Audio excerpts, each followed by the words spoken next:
का जरा सोच के बताइएगा दोस्तों कि कभी भी हम लोग को हिंदुओं का जब त्यौहार होता है तो आप लोग जानते होंगे कि किसके बारे में आप लोग को बात बोलना पढ़ना हम लोग को कभी भी देखे। हम लोग का जब त्यौहार होता है ना तो हम लोग के त्यौहार में कुछ ना कुछ अड़चन कभी भी देखें अड़चन होना ज़रूरी होता है।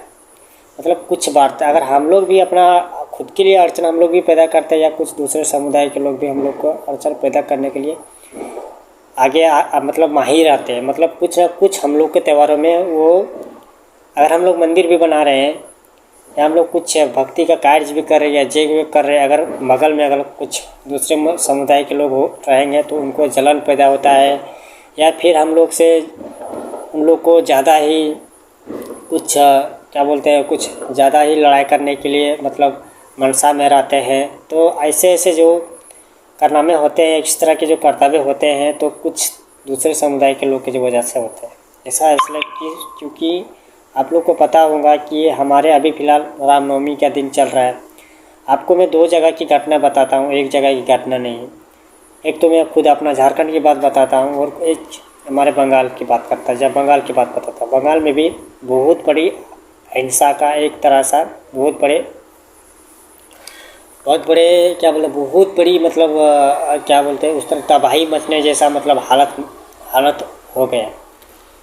एक बार आप लोगों को बताना चाहता हूँ, बंगाल में एक बार फिर इसी तरह का एक घटना घटी थी अब अगले साल, जहाँ पर कितने लोग अपने घर छोड़ के जा रहे थे, कितने लोग अपने बाल बच्चे को मतलब बचाने के लिए किसी दूसरे ज़िले में जाके आश्वासन दिए गए। तब जाके हमारे जो केंद्र सरकार ने वहाँ पे जाके BSF बॉर्डर वाले पुलिस सब लोग को भेज के उस जगह को शांत कराया। फिर वही जगह पे फिर इसी तरह का कांड हो गया, उसी ज़िले में उसी दूसरी जगह पे जाके इस तरह की मतलब कांड हो गया।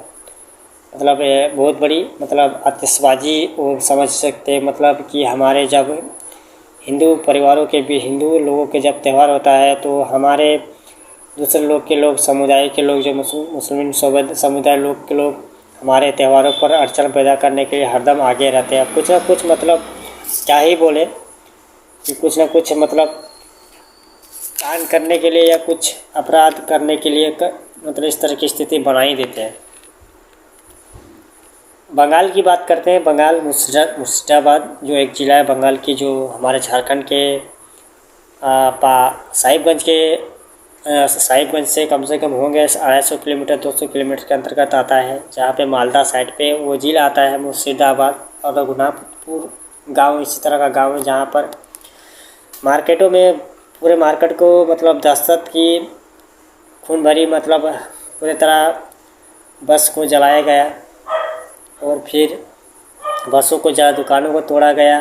और हमारे जो जुलूस निकल रहे थे उसमें कितने जो भक्त लोग थे जो अपने रामनवमी का जो लेके जो ये निकालते हैं ना जुलूस निकालते हैं, उसमें मतलब कितने लोगों को मारा गया, फिर उन लोग को बुरी तरह से पीटा गया। तो ये सब किसके कारण होता है? ना वहाँ सरकार कुछ करने वाली है, ना उस सब सरकार कुछ बातें हमारे लोग पर रखने वाली। ऐसा इसलिए बताता हूँ दोस्तों कि जो हमारे हिंदू लोग कभी भी कुछ त्यौहार मनाते हैं ना तो मतलब आप लोग समझ सकते हैं कि मैं किस तरह की बातें करना चाहता हूँ, किस तरह की बात आप लोग को रख रहा हूँ। तो मैं इसलिए ऐसा कर रहा हूँ कि हमारे जब भी त्यौहार हिंदू लोग का होता है हम ही लोग पर त्यौहार पर पाबंदी रखने लगता है, न कि मुस्लिम समुदाय के लोग पर कभी पाबंदी नहीं लगता है। पाबंदी लगने के साथ हम लोग के साथ अत्याचार भी किया जाता है। हमारे लोग को हमारे त्यौहारों पर पाबंदी लगा देते हैं, हमारे त्यौहारों पे हर तरह के डीजे बजाने के लिए अनुमति नहीं देते हैं, पूजा करने के लिए बात नहीं देते। हम लोग अच्छे से अपना त्यौहार मना भी नहीं सकते। और अभी आप देख सकते हैं कि इस तरह की जो आतिशबाजी से पूरे तरह से मतलब आतंकी की तरह हम लोग के साथ मतलब अत्याचार किया जाता है, हम लोग को मारा जाता है, पीटा जाता है। तो इसलिए क्योंकि हम लोग हिंदू इसलिए